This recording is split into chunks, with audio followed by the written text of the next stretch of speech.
Dear Diary, today I take the next step in being an ADHD life coach at Indigo Hub. I can't believe it's happening. I want to build, create, and discover a place for us to truly be ourselves. I think this journey will be the Indigo Diaries. Dear Diary, welcome to the Indigo Diaries, and welcome to our exciting new series, Series 3, The World Through Our Eyes, with your host, me, Natasha Hickling. The Indigo Diaries is a podcast for those who want to learn about ADHD through others and our own experiences. So today we're going to jump in with a start in the conversation where we go deep into a topic that's not really talked about enough in the ADHD community and go right into detail and explore what we find. And what I love about this podcast is meeting new people. And a few months ago, I put a post on LinkedIn and some really amazing people reached out. And here's another one. And I'm so honored to kind of have Amy with me today. So welcome, Amy. Hello, how are you? Good, thank you. So it's a bit different today because we're not only here to discuss Amy, but we're here to kind of discuss her and her amazing expertise, but also kind of an amazing kind of technology feature that is in the ADHD community, and we're going to kind of mention that kind of in the second half today, and that's Qbtech. Hey everyone, I just kind of wanted to kind of take a quick kind of break in this session today and just kind of give you a bit of an overview of kind of my experience with Qbtech. So Qbtech is something we're going to be discussing today. And when they approached me, I didn't really know what it was. And I did a Qbtech test myself. And I would kind of like to give you a quick kind of overview of my experience. I'd never really had an objective test before for my ADHD. I'd had a small one, but it didn't really do anything for me. I'd had clinical interviews and everything like that. When I did Qbtech, this was about 3 years after my diagnosis. And I was quite curious about kind of what it would do. So I had a great person who went through everything with me. I went on and I was really nervous. I got told not to take medication. I was really nervous. And I took this 20-minute test. And during that test, I had to sit straight and kind of focus on what was going on. And it was a really hard test. And I'm not going to lie, it wasn't hard. But the results that I got from the test were beyond what I could believe. I got this test and it was so visual, the results. It was so visual. I could see how in the test my ADHD showed up. I could see how my inattention showed up. I could see how my impulsivity showed up and my hyperactivity. And I couldn't believe it from an online test. You know, a lot of my ADHD is definitely from my own opinion, from my family's opinion, from my, previous evidence from when I was a child. But this was hard science evidence that I never really had. And this is 3 years down the line of being diagnosed. And when I looked at my results, I was like, oh my goodness, I'm still as hyperactive and impulsive as I was back then. And it made me quite stop and realize of how much this could validate other people. 3 years down the line, I'm doing pretty well. I'm managing my ADHD. Yeah, it's still a struggle, but I'm managing it okay. But my ADHD, no matter how much medication, how many things I've done, it is still the same. However, I learned how to adapt and how to live my life with ADHD. And this test just showed me so much. And this episode was really important for me to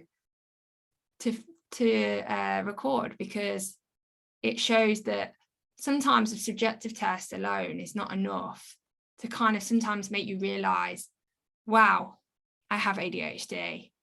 And 3 years down the line, I know I have ADHD, but this just validated it even more. And that's how important this episode was to me, because I want listeners to explore the concept of an objective diagnosis and the objectiveness that places that Qbtech can bring. So on with the episode.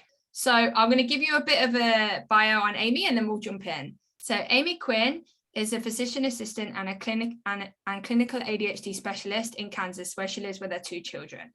After years of unsuccessful treatment of anxiety and depression, Amy was diagnosed with ADHD at 40. The diagnosis sparked a new flame in her, and she realized she needed to help others who have been misdiagnosed or undiagnosed. As a PA, Amy is the proud owner of a private practice in Kansas where she focuses on diagnosis and treating neurodivergence. And kind of just give you a bit of a bio on Qbtech is ADHD management needs shaking up. Qbtech was founded to do just that. The founders understood that first-hand experience from the diagnosis process is complex and time-consuming. They also realized that diagnoses were based solely on subjective data and were determined to create a more objective approach. Since 2000, Qbtech has been focused on a technology-first approach to ADHD assessments, combining both objective and subjective data to give patients a better and clear diagnosis. So very exciting to not only have you, but obviously, you use Qbtech. But before we kind of jump into that kind of part of the diagnosis, I want to kind of know a bit, I think our listeners need to know a bit about you, Amy, and kind of what kind of your connection is to ADHD. So over to you. So I was diagnosed late in life, like a lot of other women. I was told my whole life that I had anxiety and depression. I took multiple medicines, and those things never really got better. So in healthcare, if you don't get better from whatever ails you, there's usually a few things wrong. Either you have the wrong diagnosis or the wrong medicine. So I went through a few medication changes, and then it was brought to my attention that I had the wrong diagnosis. And so after receiving my adequate diagnosis and treatment, it changed everything, changed how I dealt with my patients and my family and even myself. It literally was life-changing. And I know it's the same way for other people.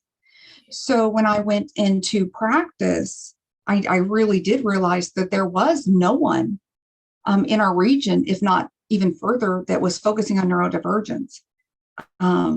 It really is left out.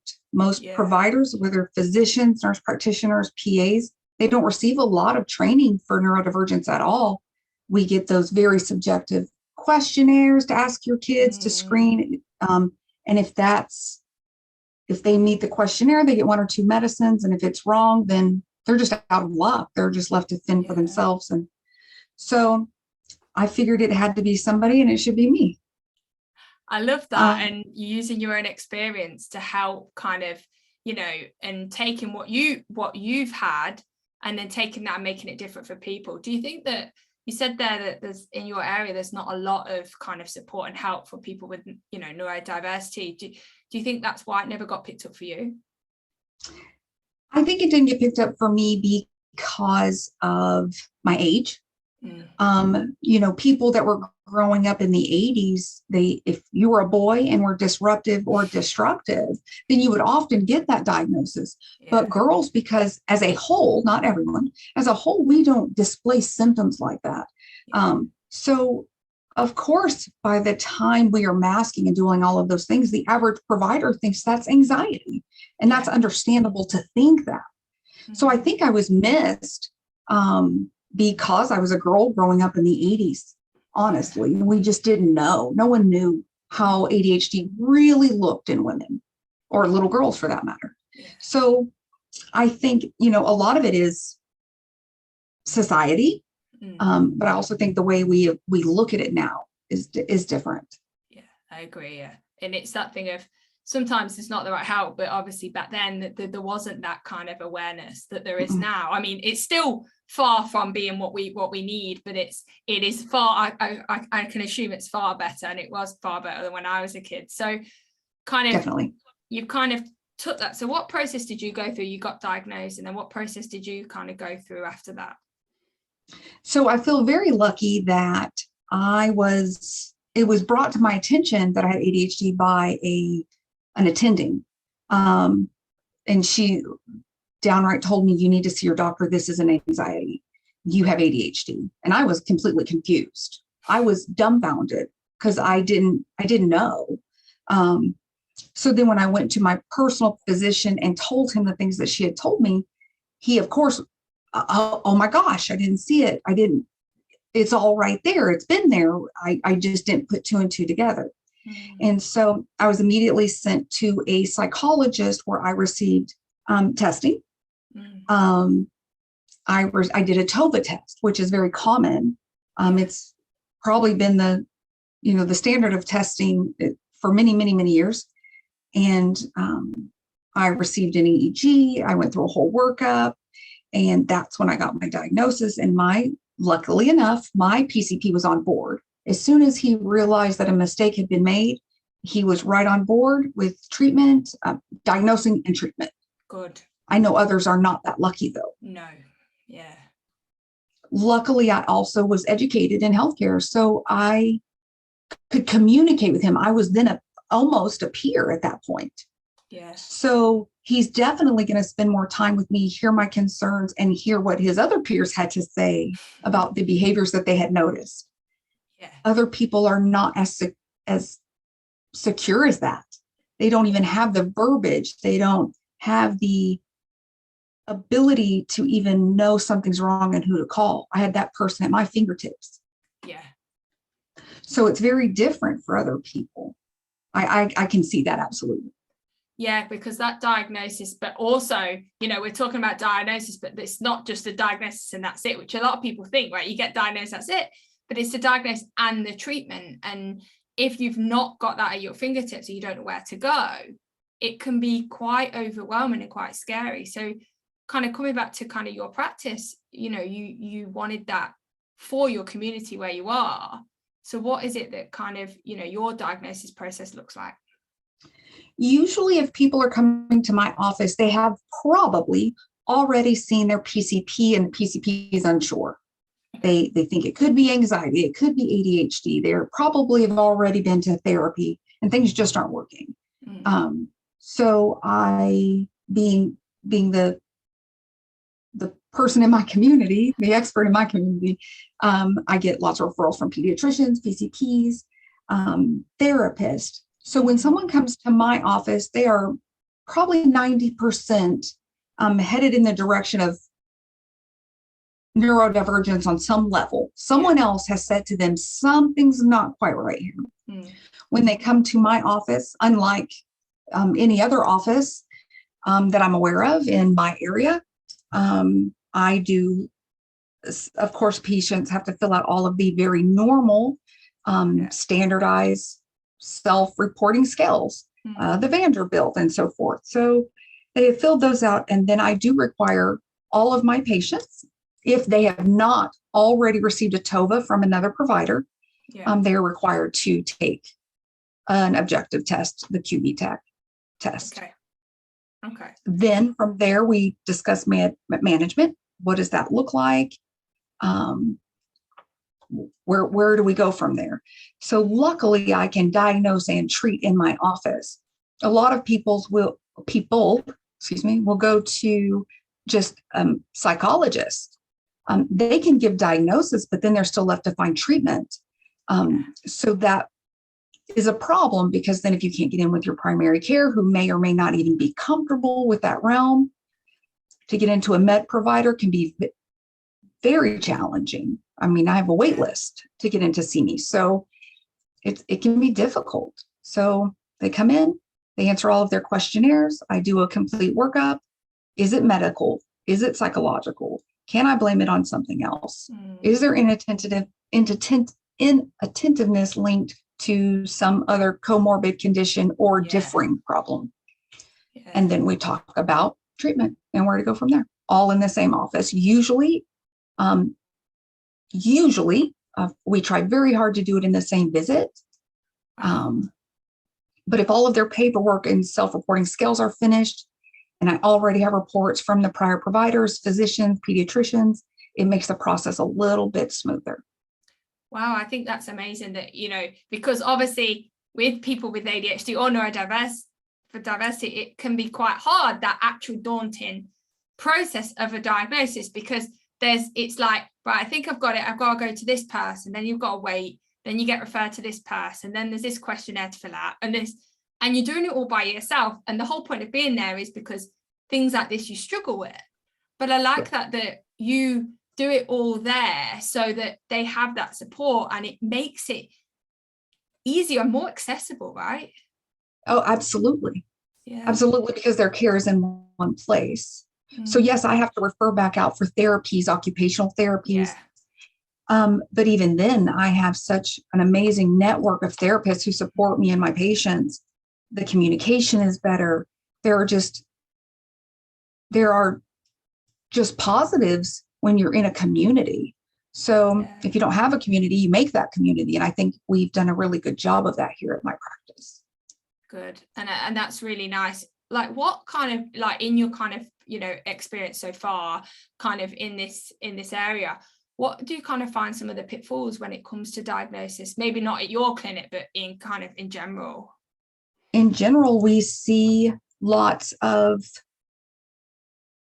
stigmatism, even with providers. People think because they are educated and they have a textbook and they know, best guidelines. We have algorithms, we know treatment, yet people will still be mistreated and not following best medical practices due to stigma. We can't remove those things from healthcare on every level. And so I think that really is a hindrance. We also look at a hindrance in the words I'm trying to find, just in society in general. Yeah. The stigma, along with a parent who knows their child is struggling and they try to find support on social media, which for the most part is amazing. Most of us find support on social media and are just feel supported. We get education. We find others who are like us. But some parents get into those wrong groups and they're given misinformation based on old science. Yes. Wrong ideologies. Most people who have ADHD and use stimulant medication are nowhere near drug seeking. They do not have addiction problems. Science actually tells us that when they're untreated, they're more likely to seek out drug use and those things. But those stigmas still just continue to just run rampant outside the medical community and inside the medical community. Yeah, and I think that's the largest piece. Yeah, and I agree because when, like you said, it's everywhere, the stigma, right? So that can actually stop a child or an adult going to the doctor's office. But then if there's no stigma on that side, and they go to the doctor's office, then there could be stigma on that side to get, misdiagnosed or undiagnosed. So it's just, there's not this kind of, coherence. There is a lot going on with social media. Yeah, I get it. But some of it, medication does this to you, medication does that. How many times I hear that with a lot of my clients is someone told me this, someone told me that, because there isn't this right, accurate information getting out, which stops kind of people getting diagnosed and then the undiagnosed and misdiagnosed from, physicians. Absolutely. And then when you consider that ADHD is a clinical diagnosis, it is a very subjective diagnosis.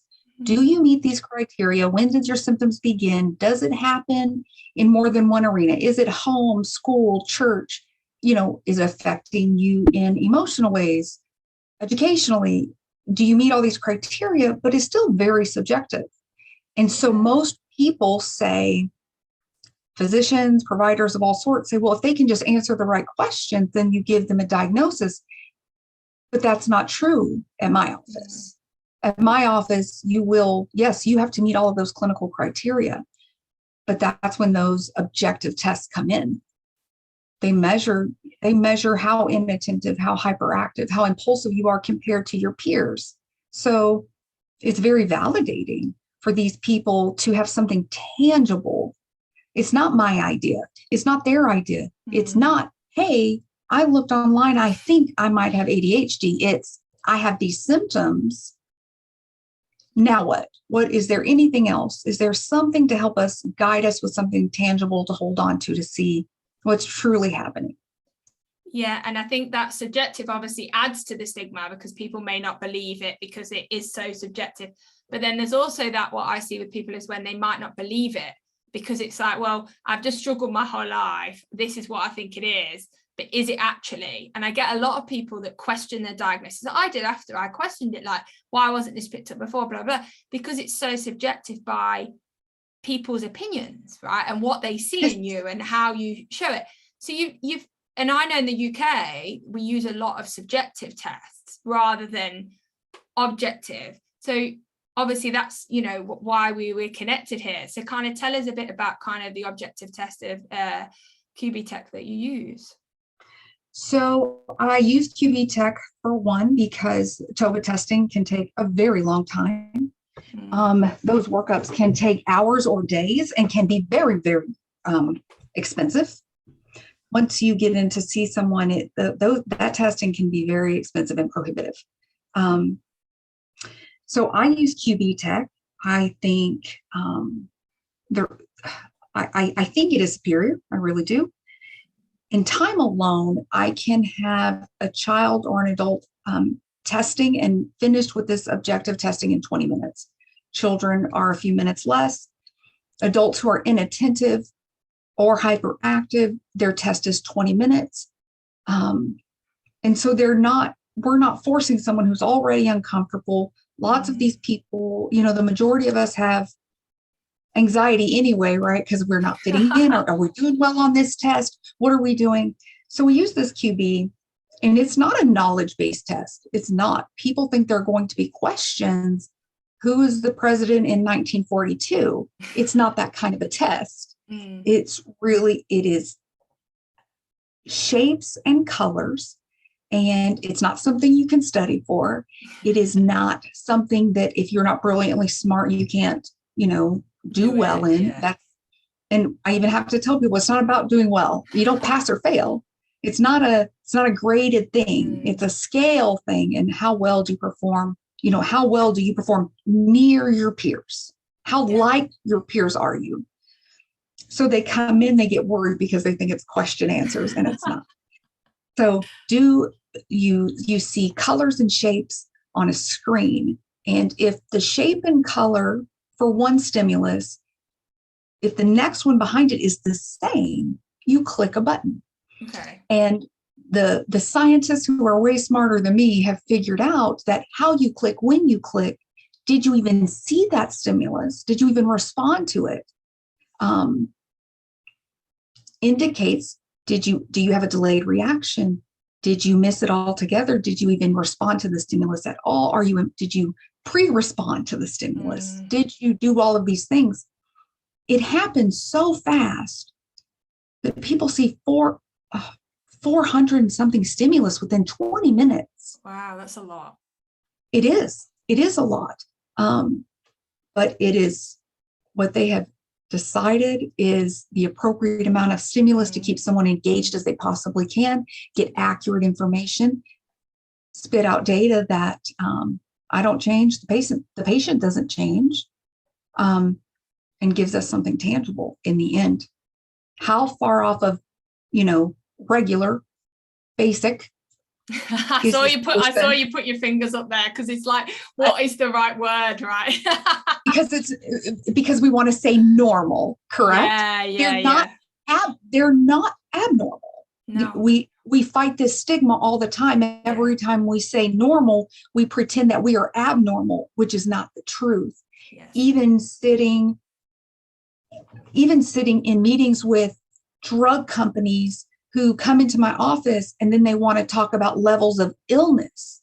Well, my patients aren't ill. Yeah. They're not ill. They're not severely ill or mildly ill. They're not ill at all. And so I have fought even with drug companies, can we please not even make these PowerPoints, these slide decks that say my patients are ill, because they are not. So it's for me to say, how far are you away from normal, air quotes? It's just even disheartening to me to even say, because our verbiage is just wrong, and it's condescending, and it invalidates people because we're not normal. No, we're just different. I always say I always just say we're different, right? Because it's what is different. Normal, right? Because it's not really a thing. Absolutely. We're not broken. We're different. I need to have t-shirts made. We're not broken. We are different. And there are a lot of us. and we don't even know who each other are because we've been trained to think we're broken.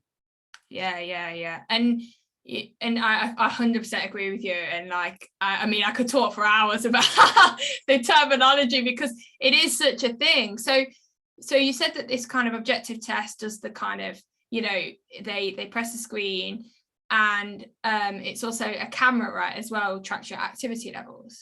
Correct. So there is almost animation. When you see people who make like CGI animation and actors are covered with little balls, and then the camera picks up the balls and monitors the motion, it is very similar. Their whole body is not covered with these little balls of animation. But there's one right, on the top of their forehead. The greatest thing is that this test does not only pick up these big motions that little kids make, these big movements that little hyperactive kids make, right? They're all over the place. It will pick up micro events, tiny, itty bitty movements that people make, especially as adults or people who have inattentive type of ADHD, especially these tiny little bitty movements that, are masking or just our way to stem, hold still, don't move. Yeah. But that tiny little dot of that picks up the movement can really get down to the core of these micro movements. Lots of adults say, well, I don't have hyperactivity. Well, actually, you fidget the whole time. Yeah. You are hyperactive because you don't look like a little kid who's bouncing off of walls. There's no way you could be hyperactive when in reality, you move way more than your peers. Yeah. And the camera picks that up. Yeah. And that's the thing, isn't it? I'm not hyper because we're not this, I'm going to scream, I'm going to have to get out my seat every 2 minutes. Yeah. I'm not on the go like a motor. Obviously, your brain can be on the go like the motor, but absolutely. Sometimes it's literally just like, I'm moving now. Like it's just, sometimes it's just tiny movements and it picks it up. So when you've gone through kind of the camera and the actual test, what is it that kind of you and your patients get? Will you rephrase that? What do you mean? What do we get? Like in the end of the test, paperwork? Do I get results? Okay. Yeah. So the test ends after 20 minutes for adults, anyone over 12. And out pops a 3-page report. So I get basically information on, the first page is very much a conclusion page.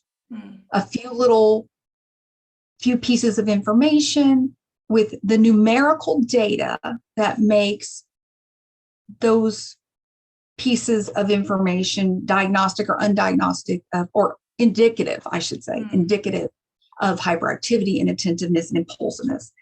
And so it really is like a patient assessment report. It gives the numbers for all of those and then graphs you based on your peers in the amount of movement that you have. Okay. And so that is really the first page I show people. I show them this is what your peers look like. And this is what you look like in this graph of movement. And so people are always shocked. They'll say, I held still. Well, you thought you did. You're right. You may not have made these big, large gestures and climbed walls or on the computer desk, but those tiny little movements are still visible. Yeah. And so it usually then they're either validated or shocked. Yeah. So it's usually a very changing piece of the appointment. That is where things shift from I'm insecure. I don't know what's happening. I'm not hyperactive. I don't look like that. Right. And so when they see this, they see now something tangible that indicates how they appear to others and their symptoms are not someone else's ideas. Yeah. Objective, not subjective, which is what Correct. I really like. So how do you use this in kind of, this is obviously for the patient's feedback. So do you use this in your diagnosis process or how is it used? So I use it in the diagnosis process because let me rephrase. To diagnose ADHD, it's a clinical diagnosis. It is. Do you meet the criteria? And I don't get to change that. That is the diagnosis. That is how me and every other provider is supposed to approach ADHD. Do you meet the criteria? For me, Qbtech is not necessarily diagnostic, but is very indicative and very informative of you compared to your peers. Yeah. Right. So it isn't subjective. What do you look like? What are your symptoms compared to other people? This is how truly are you compared to other people in movement? Yeah. How really are you compared? I can't judge that because I may not catch every micro movement that you make, or the camera, the computer, that brain is way faster than mine, even as with ADHD. It catches more. Yeah. So no, is it diagnostic? No, you still have to have all of those other components. Usually though, when they have filled out all of their information, they come in and I have my interview with them and we go over their symptomology. Almost always, if they're in my office, if they've gotten to me, let me say, if they've gotten to my office, they have displayed these things before. Yeah. So it is I use it more than anything as validation to confirm what we already suspected. Yeah. So no, as a standalone, it is not diagnostic. You still have to meet the criteria. You still have to have the symptoms. When did they start? All of those things this machine does not know. Yeah. It doesn't know when your symptoms started. Have you been hyperactive since you were 6? The machine does not know. Yeah. So it is the bringing of all that together that really makes the diagnosis stronger. Yeah, so it's like an additional thing rather than like the actual thing in place. It's an additional thing, but I like that because I find is I know for myself is sometimes you question it or other people in your life question it, right? Is it Absolutely. It subjective? So having this there, just like, oh my God, all these years it's like proof of almost, because obviously because the diagnosis process is so subjective and it's subjective. Really, it's the validation, and I think that's amazing the way that you use that. I also use the time frames on the test. The test is, separated out in quarters, especially for like high school students who are about to go to college. I will look at their impulsivity levels. If they go from normal to impulsive in the first 10 minutes, they need to know that. Yeah. They need to know, yes, you have ADHD. Yes, we're impulsive by nature. Lots of us. It is very common. It is one of our core problems of that, that shows itself. What happens in that 10 minutes? I tell them, does that mean someone comes over and you make rash decisions in that first 10 minutes? No, you're going to wait. You're going to wait a while. If someone suddenly comes over on Friday night and you're hanging out and 10 minutes later, they say, hey, let's go to a party. I tell my patients, no, you say no. Yeah. If you want me to go to a party suddenly, you should have asked me 3 days ago and let me think about it. Not 10 minutes, not 20 minutes. Yeah. And I think that with the way the test is broken down in those quarters, with every 5 minutes, how does that look? What changes in 5 minutes? Are you not hyperactive for the first 10 minutes? Are you focused in that first 3-5 minutes as a little kid? Well, we know that little kid is hyperactive in 4 minutes. Maybe we don't make them sit down for 10 minutes. We've just lost half the time. If they are in it, if they hold it together for 12 minutes, well, maybe we teach them in 12-minute increments and let them get up and move around and change tasks, and then they get to come back, if that makes any sense. It can be personalized in that way. It's just indicative of your symptomology and how can we make that better. Wow, absolutely amazing. And I think that's a good time to kind of have a quick break. And when we come back, we're kind of going to talk about kind of how the next step, because obviously we've been talking a lot about diagnosis and how you diagnose, but also how this added, technology here it's not part of the diagnosis process, but it gives that validation. And then we're going to kind of go into that second half, which you said is that treatment. And then, do we bring that back in here? So thanks so much, Amy. I really appreciate that. Thank you. And we're out.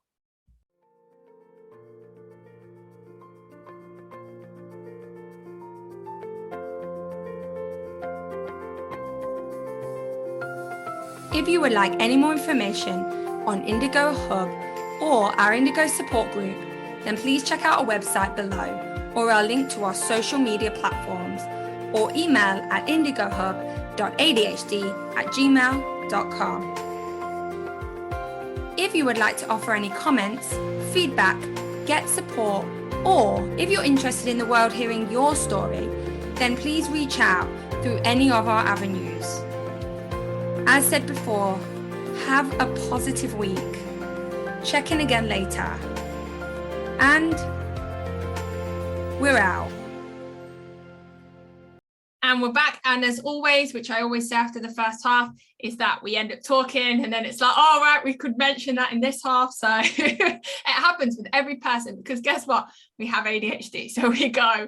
And so if you joined us before, we were talking to Amy about kind of the diagnosis process and the kind of really cool technology of Qbtech, of an objective kind of test to give kind of clients and patients kind of that validation. And now I kind of want to talk to you about kind of that next step, because you mentioned it, that, and this is a big thing that I find, especially in the UK, is something that we've got to develop, is the actual treatment. Because I find that the diagnosis is, you know, quite successful, even though there's a long waiting list. But it's this treatment that is still quite unknown. So I'd like to hear kind of your perspective of kind of what you do when after the diagnosis is kind of done. So I give people all of the options that are out there. I use evidence-based medicine. Currently, first-line treatment for ADHD here in the US is stimulant medication. Yes. Second-line treatment is stimulant medication. Yeah. Third-line treatment is non-stimulant medication. Then we get into therapies, behavioral therapies for children and parents, really. And those are really additions. Even recently, there's a game, a prescription game to treat ADHD. Wow. So I have people doing that. It's showing great results, even better, significantly better results with a stimulant medication. Yeah. So whenever you do any of these things and you add any therapies with medication, they are almost always, not almost always, always, statistically always, if you can say that. I guess but statistically, maybe not always, but they will do better. They will do better. So once again, here in Kansas, as in many places around the world, stimulant medication has stigmas. Oh, yes. I fight that quite a bit. I just give parents the information and tell them what we know. I give them the statistics that I didn't make. They're from government, they're from trusted resources. And we usually go from there. But I often tell parents, if their child had any other disorder, anything else different about them, they would not ask me for third-line treatment. They would ask me for if their child had cancer and I gave their child the third best medicine, they would be at my doorstep. And I'm not comparing neurodivergence to cancer, just the thought process of treatment. I understand. They wouldn't do that. And so I just tell parents to get educated. I give them all the education that I have, all the knowledge that I have. And we go from there. But usually first-line treatment, unless contraindicated, is stimulant medication. Yeah, and that's the same in the UK. So the UK, it's the first line. To be honest, though, with the UK, it's usually with quite a, and I'm not saying always, but in a lot of my experience and in a lot of my clients and people around, it's usually the only one that people give because it's the only one that people know, especially over here. But I like that multimodal, right? Because that is the best approach, is when you've got stimulant medication along with something else is the best approach, because then you're giving every support out there that they can get to learn about themselves, to make them work with the brain and all that stuff. And I like that you offer all of it, because I think that's really crucial.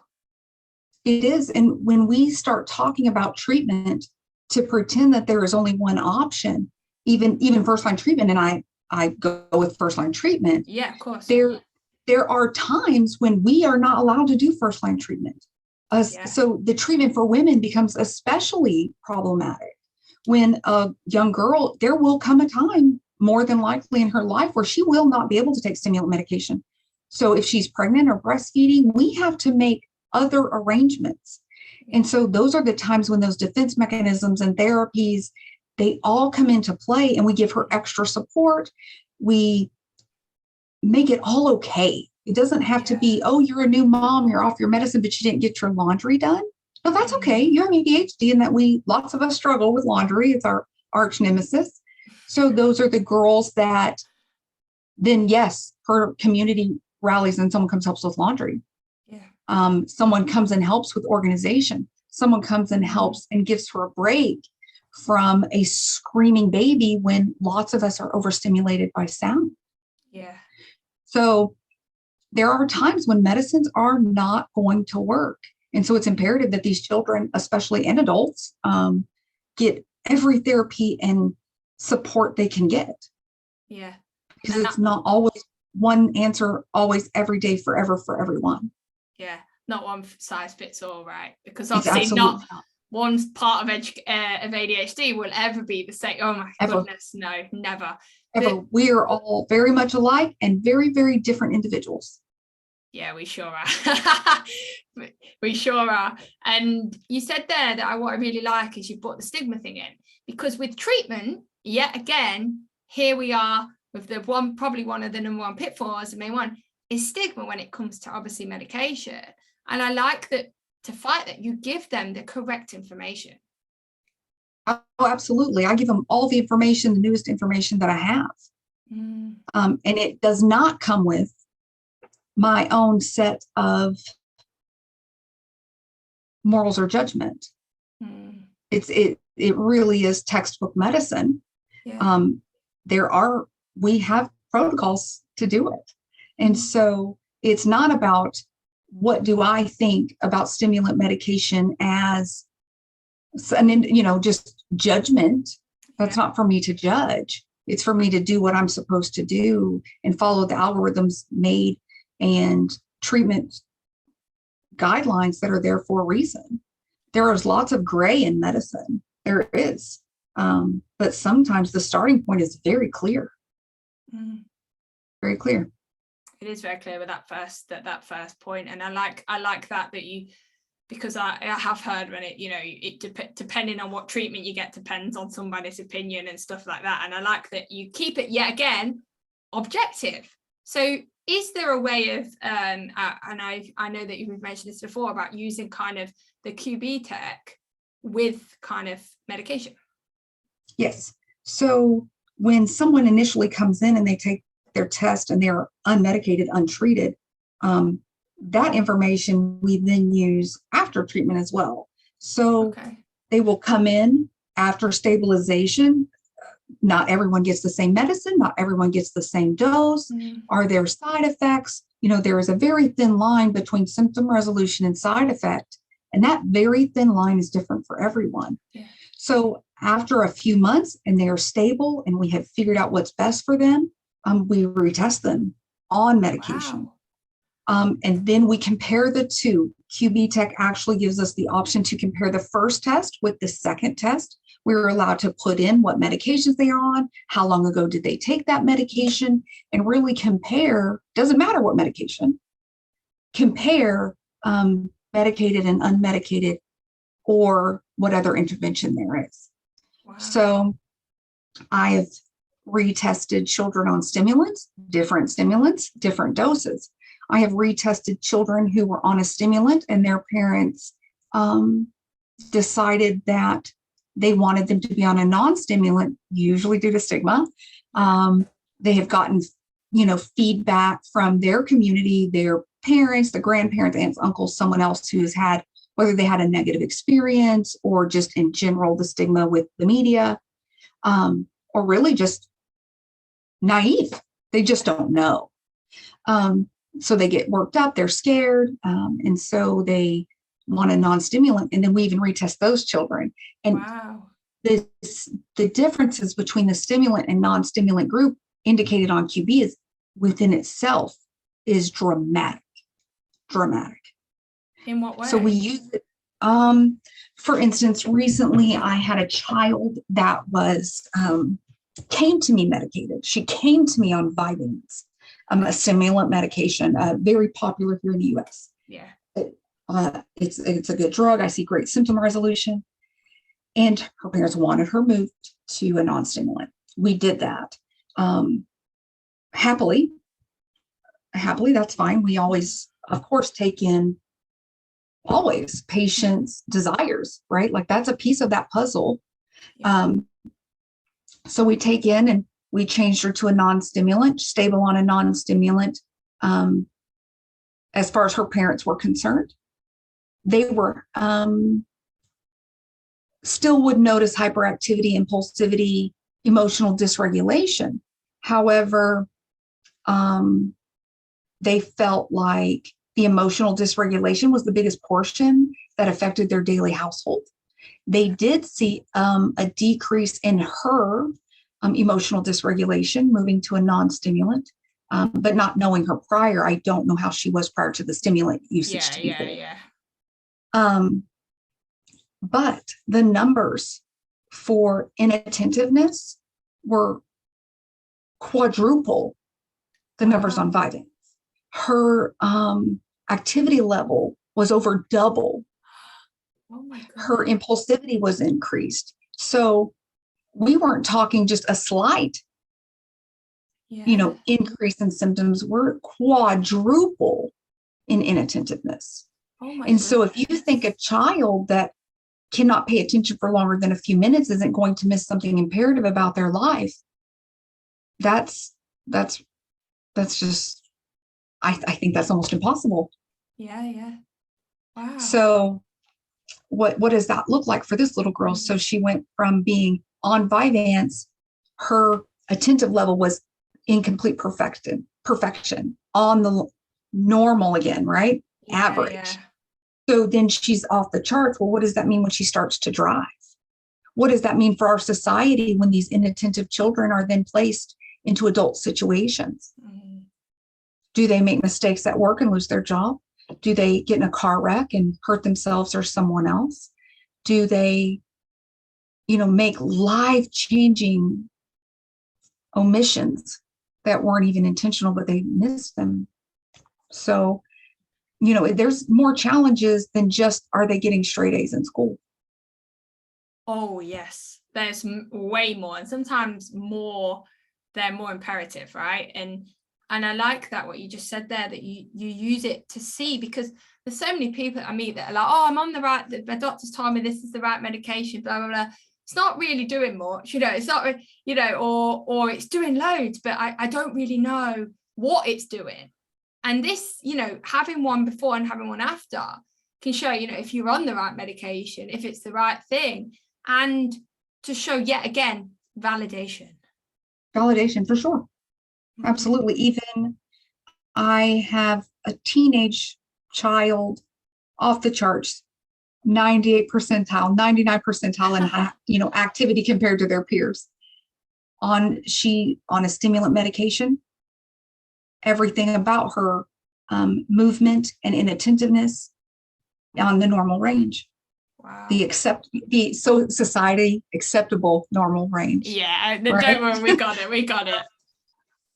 So it can be life-changing for these kids, especially adults. I mean, it is as well. Yeah. But when a child or an adult has grown up thinking that they are bad kids, that they are stupid because they cannot complete the task that their other peers complete, to be able to not even feel those differences, but to see those differences in objective data, once again, is very validating. Yeah, and to show that, especially when someone is, has that stigma against medication, and then they try it, to have that, wow, look at the difference that it can make. Because like you said earlier, I always say it with diabetes, right? You give a kid insulin if they had diabetes. So, Absolutely. And there's no question about it. You do what the doctor says, right? Because you want them to, and it's the same thing. And all of those are dictated over a number. Yes. It's a blood test. It's objective, right? Yes. The lab test is just the lab test. Every once in a while it can be broken, but the lab test is the lab test. Is it this? Is it over this number? Is it, once again, different than normal? Yeah. That means they have diabetes and now they start medication. Yeah. So with the subjectiveness of an ADHD diagnosis, that is difficult. With the objectiveness of QB added in, it makes those decisions a little easier for patients. Yeah. Oh, here's a number. Here it is. Let's get these symptoms under control underneath this number. Yeah. And then it's not having to communicate with other people on, is this real? Are you sure? Are you sure you have ADHD? Yes, I saw the numbers. I have the results. Do you want to see the results? Yeah. It's tangible. Yeah. And you can hold it in your hand. I was just about to say that they can grasp it. We had the same thought. They can grasp it. It's context. They can show people. But what I like that you don't only use it obviously as an additional tool in the process before, you also use it after with the medication, because there's so many people I know that think, oh, this medication's okay, but really it's actually not the right dosage or not the right, and it can also help with that, because there's no way of, yet again, subjective. How do you feel on medication? I don't know how I meant to feel, again, I don't remember. Yeah, that's because we'll forget, right? Yeah. So even if you start medication, especially as an adult, we will forget. And even if we know the words we want to say, lots of us just can't spit them out. Yeah. So little kids, they know they feel a way. They just don't know how to say it. They don't have the words. Yeah. And even an adult will say, well, I took notes, but I forgot to bring my notebook. I think I felt this way, but I'm not certain. I feel great most days, but so we give them the test. Let's see. Yeah. Let's see how well this medicine is working for you. If at all. Is it something else tangible? Or are you still holding perfectly still for masking? And we know now that you're just going to do that. It's acceptance. Yeah. Wow. It's acceptance of who we are. Even when you take the test unmedicated and it says you still have ADHD. Yeah. It's not going to go away. No. It's neurodivergence. Mm. It's not because you're broken. It's not going to go away. Yeah. So you, once again, validation. It's not going to go away. It can get better. We learn coping skills. We get our brains on the right track to learn coping skills. And we learn about ourselves and we accept ourselves for who we are. And those things are now not personality flaws. They're just a piece of our neurodivergence. So the anxiety and the depression that we often feel because we don't fit in necessarily, those things are lifted because now we're validated and we're understanding, we learn new things and we reach out and get support. And then we accept those things. Okay, I didn't do 7 loads of laundry today. It's okay. Yeah. I also, though, I did all of these other things and I'm creative and I love my family. And I may not have done 7 loads of laundry that all the other moms are supposed to do. But I did like 20 other things that other moms didn't even think of. Yeah. And I think that's because, especially when you're an adult and you get diagnosed as an adult and you've had years and years and years thinking you're strange, weird, don't fit in, and you've had all those struggles, sometimes that subjective opinion is not enough, because so many of my clients that come to me for coaching, it's well, I don't believe you, it's not, because they don't have that evidence, objective stuff.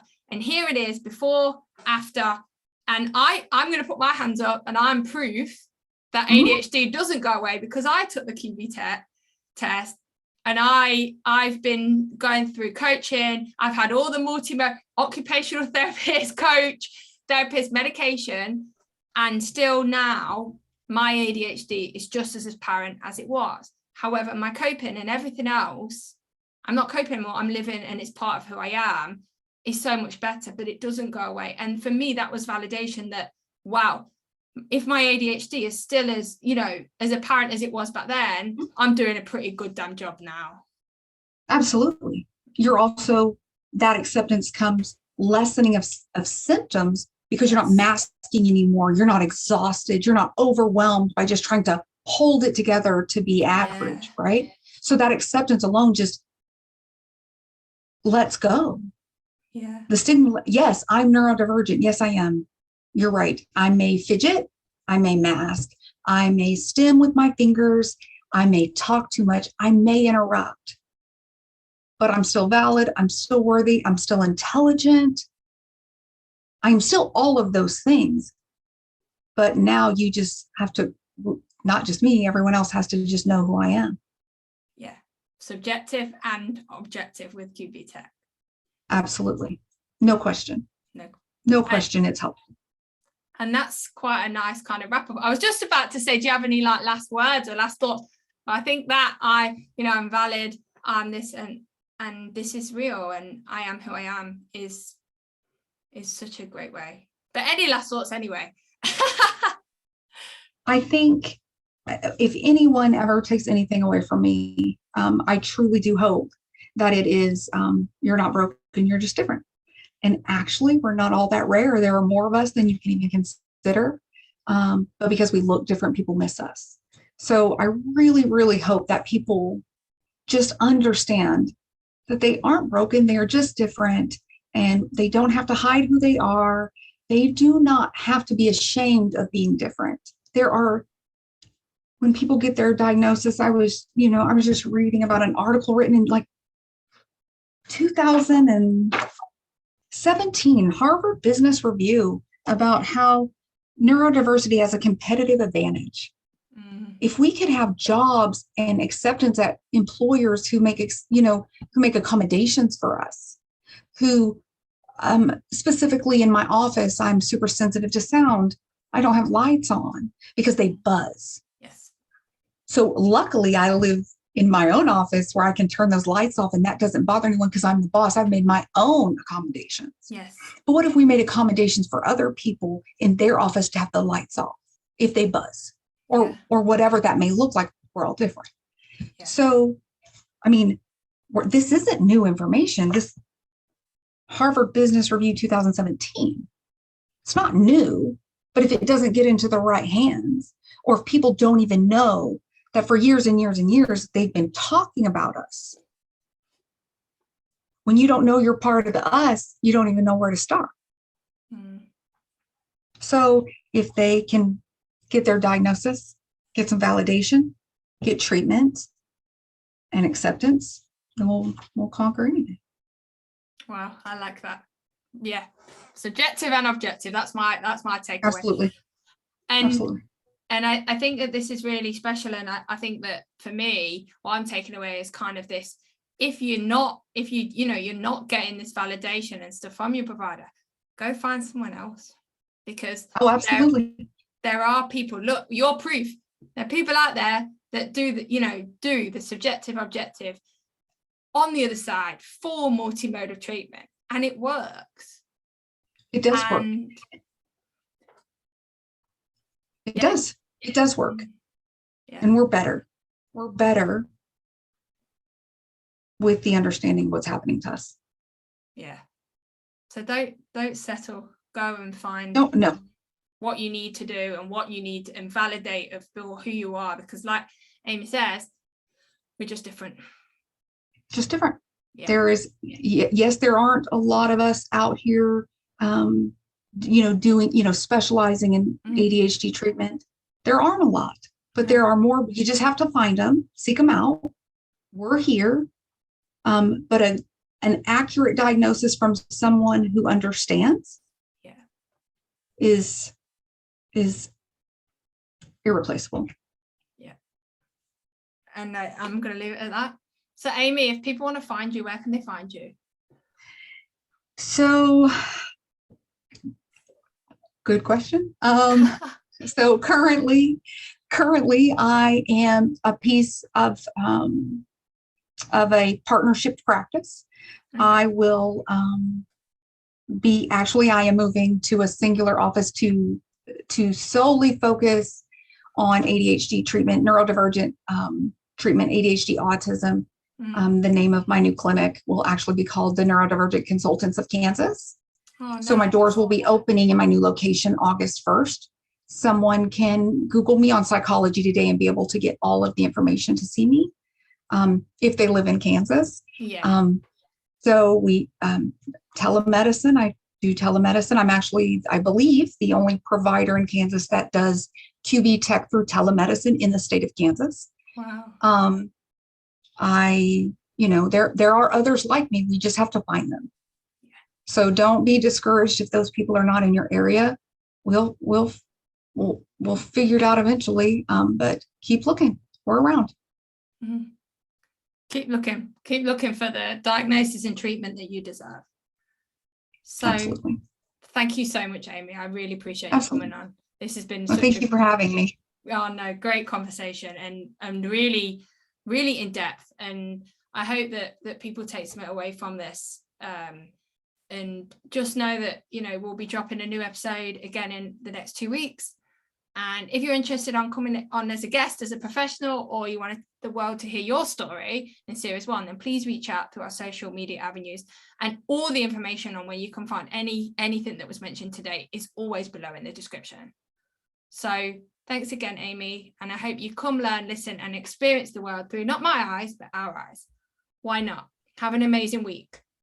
We're different, and that's okay. Okay, it's all right. And we're out. Dear Diary, as Indigo Hub's process goes on, it makes me stop and wonder, could there be more for us? More light, more experience, and more ways to see the world through our own eyes? I think this journey will be... Shh.